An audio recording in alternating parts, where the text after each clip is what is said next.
Здравейте, днес ще ви покажа една техника, казва се и после ще видите как е името на заглавието. Много хубава техника, прави се така. И картата изчезва просто, променя се в друга. Как става техниката?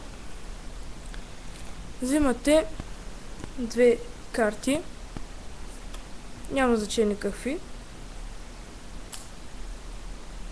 Слагате едната по-наблизо, а другата по-надалече. Ето така, да има разстояние. Давайте картата, която се скрива, малко по-надолу, за да не се вижда. И като удряте с че стракате с пръсти. Стракате с пръсти така. И стракате с пръсти. Понякога може да не стане. Не е много лесно. Ето така стракате с пръсти. Ето. Не стана. Сега ето отново. И картата се сменя.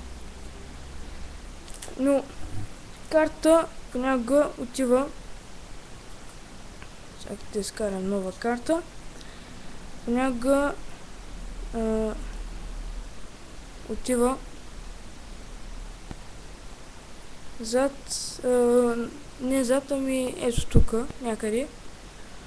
И вие като штракнете с пръсти, веднага трябва да я скриете, за да не се види. Ето. Това влезе вътре. Чакай да я направя как става понякога. Ето така. Стои карта тук и вие трябва да я скриете. Иначе хубава техника за сменяне на карти.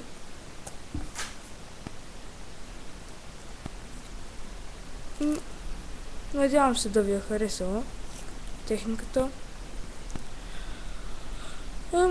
Има и други техники, които ще сложа.